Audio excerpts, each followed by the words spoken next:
12장 16절부터 22절까지.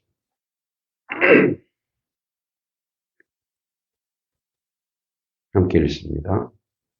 지혜가 또 너를 음녀에게서 말로 부리는 이방 계집에게서 구원하리니 그는 젊은 시절의 짝을 버리며 그의 하나님의 언약을 잊어버린 자라.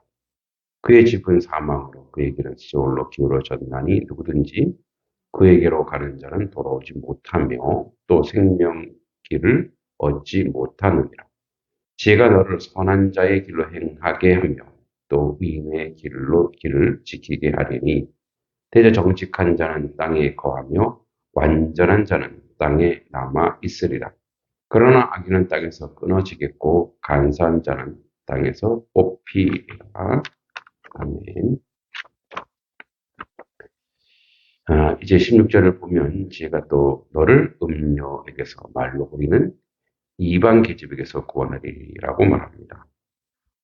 이는 이제 지혜가 끼치는 영향력, 그 활동성이 어디까지 미치는지를 알려주는 말씀인데, 앞선 7, 8절에서 지혜에 관해 그 놀라운 방패 기능, 보호의 기능을 선포한 솔로몬은 이제 12절과 15절에서 이미 지혜가 악한 자로부터 성도를 보호함의 그 예증으로 제시했습니다. 그리고 이제 본문을 포함해서 19절까지 강력한 유혹의 하나인 성적 문제를 들고 나옵니다. 성의 유혹에는 얼마나 강렬한 것인지 모릅니다. 특히 젊은 날의 성의 유혹이란 말로 유혹은 말로 표현할 수 없습니다. 성공 철학자 나폴레옹이 아니고 나폴레온이라는 사람은 대개 성공한 사람들은 40대 이후에 가서야 성공하게 되는데 그 이유가 20, 30대에는 사람이 가지고 있는 귀중한 에너지, 성적 욕구를 충족시키는 데 쓰지 않을 수 없기 때문이라고 분석했습니다. 그만큼 그 세대의 성적 유혹은 강렬한 것입니다. 그러면서 그는 20, 30대가 폭발의 시기, 혼돈의 시기, 위험의 시기라고 했습니다. 강풍의 계절을 지난다고 했습니다. 이것은 우리나라뿐 아니라 세계적으로 성산업이 끊임없이 번창하는 것도 이와 같은 이유와 무관치 않습니다. 본문에 나오는 음녀 혹은 이방 계집도 알고 보면 이 강풍의 난파한 여인입니다. 그에 관해서는 또 5장과 7장에 별도로 다루기 때문에 이때 한 번 더 이야기합니다. 여기서 요체는 성적 유혹을 어떻게 뿌리치느냐입니다. 이것은 젊은이에게 가장 절실한 문제입니다. 비단 나폴레온 힐의 말을 빌리지 않더라도 이것 때문에 아까운 젊음을 낭비하는 이들이 얼마나 많습니까? 성적 유혹을 뿌리치는 것.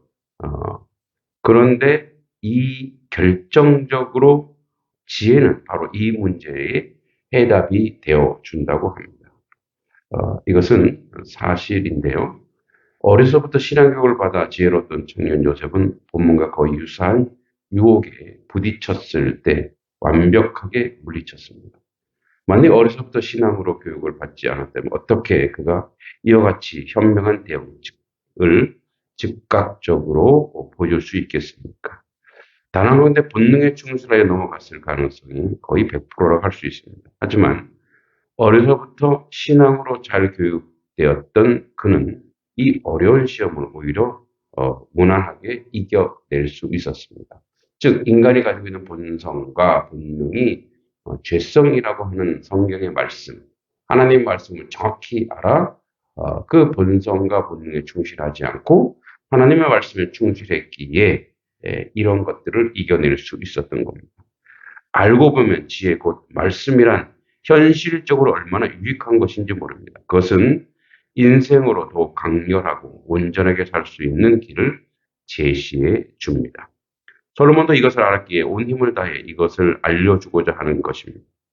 그러므로 오늘 우리가 이 말씀에 귀 기울여야 하는 것은 이 말씀이 결국 우리를 승리로 우리를 모든 유혹에서 이겨낼 수 있는 근거가 되기 때문에 그렇습니다. 청년이 무엇으로 그 행실을 깨끗하게 하리이까 주의 말씀에 따라 삼갈 것이니이다. 시편 119편 9절의 말씀이고 이로써 그 보배롭고 지극히 큰 약속을 우리에게 주사 이 약속으로 말미암아 너희로 정욕을 인하여 세상에서 썩어질 것을 피하여 신의 성품에 참여하는 자가 되게 하려 하셨으니 베드로후서 1장 4절에도 이와 같이 되어 있습니다. 자, 우리 이제 18절과 19절 봅니다. 그의 집은 사망으로 그에게는 수월로 기울어졌나니 누구든지 그에게로 가는 자는 돌아오지 못하며 또 생명길을 얻지 못하느니라.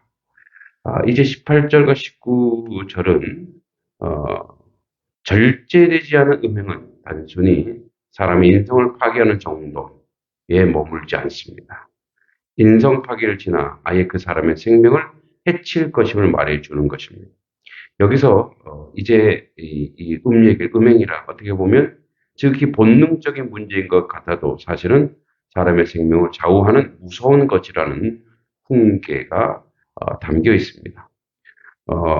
물론 이를 두고 가장된 말이라고 할 수도 있겠지만 솔로몬의 음행이 널리 퍼져나가는 것을 방지하기 위해 문제의 심각성을 이야기하고 있는 것입니다. 결론부터 말씀드리면 누군가가 이런 생각을 한다면 이런 아니라는 생각은 대단히 심각한 상태를 야기합니다. 왜 그런가 하면 음행의 문제는 한 사람을 무너뜨리는 것이 아니라 한 가정을 송두리째 무너뜨리고 파산시키기 때문에 그렇습니다. 성경은 이제 이스라엘에서 있었던 시딤 사건 보면 이스라엘 자손들이 모압 여인들로 말미암아 음행했을 때 하루에 무려 2만 3천 명이 희생당하는 불행을 겪었습니다. 민수기 25장 1절과 9절의 말씀입니다. 그 정도로 음행은 공동체 전체를 파괴하기 때문에 그렇습니다. 사사시대에는 행음하는 레위 사람들의 첩가를 베냐민의 불량배들이 집단 성목행한 사건이 발단이 되어서 베냐민 지파를 계산해서 최소 2만 5천 명을 몰살당했습니다. 사사기 20장에 나옵니다. 그러고 나서 상징적 표현이긴 하지만 마지막 때의 큰 음료 바벨론으로 인해 땅의 임금들뿐만 아니라 땅에 관한 모든 사람들이 음행의 포도주에 취해 심판받을 것임을 성경은 경고하고 있습니다. 그렇습니다. 다윗은 밧세바로 말미암아 그의 치적에 큰 흠이 되었습니다.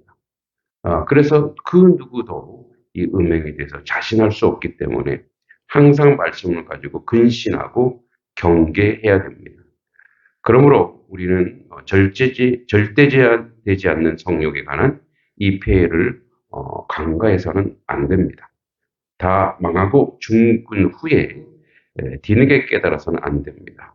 우리가 이 말씀을 반드시 기억하고 절제와 근신을 해야 됩니다. 내가 깨달은 즉 마음의 올무와 금을 갖고 손이 포승 같은 여인은 사망보다 독한지라 하나님을 기뻐하는 자는 저를 피하려니와 죄인은 저에게 잡히리라. 전도서 7장 26절 말씀입니다.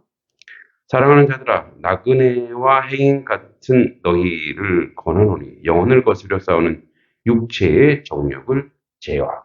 바울도 베드로전서에서 이렇게 말하고 있습니다.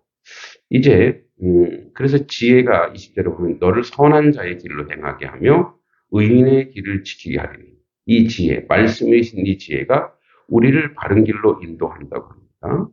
21절과 22절을 보면 대저 정직한 자는 땅에 거하며 완전한 자는 땅에 남아 있으리라. 그러나 악인은 땅에서 끊어지겠고 간사한 자는 땅에서 뽑히리라. 자, 대조적으로 얘기하고 있는데 정직한 자는 땅을 차지합니다. 그래서 오늘도 제목이 정직한 자의 땅입니다. 땅은 정직한 자에게만 길을 열어주고 소출을 줍니다. 이제 21절, 22절에 보면 이 말씀의 제3강화에 대단원의 막을 내립니다. 우리는 이 말씀 가운데 특히 마지막 22절을 주목해야 하는데 우리 생각의 마지막 모든 말을 정리하는 단계에서 악인의 처참한 말로보다는 의인의 밝은 미를 이야기하는 것으로 끝을 맺을 것 같은데 솔로몬은 이러한 방식을 택하지 않고 네거티브한 말을 합니다. 악인의 비참한 결말을 강조적으로 부각시켜서 악인이 어떤 존재인가를 반드시 기억하라고 경고하고 있는 것입니다. 자, 솔로몬은 왜 이렇게 했는가? 바로 악인의 결말이 그러니 악인의 길을 가지 말고 의인의 길을 가려는 의미가 있습니다. 그러나 그보다 더 중요한 것은 바로 악인에 관하여 우리의 인식의 교정입니다. 그래서 우리가 기본적으로 갖고 있는 악인에 대한 생각을 보면 악인을 우리와 대등한 관계를 생각하는 경향이 있습니다. 아니 대등한 정도를 넘어서 오히려 우리보다 앞서고 우월한 자, 심지어 이 땅의 영원한 주인으로 생각까지 합니다.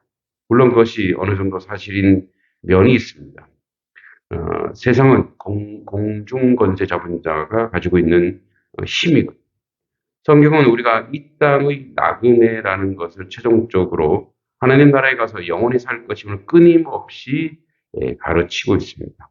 하지만 엄밀한 의미에서 보면 이러한 가르침 자체도 우리가 나그네라는 그 사실에 있는 것이지 악인들이 이 땅의 주인이라는 데 있는 것이 아닙니다. 오히려 성경을 잘 보면 이 땅의 참된 주인은 의인들인 성도라고 말씀하고 있음을 확인할 수 있습니다. 하나의 극단적인 예로 왜 하나님께서 홍수를 일으키시고 의로운 노아 가족을 보존하시고 나머지 죄인들을 다 진멸했습니까?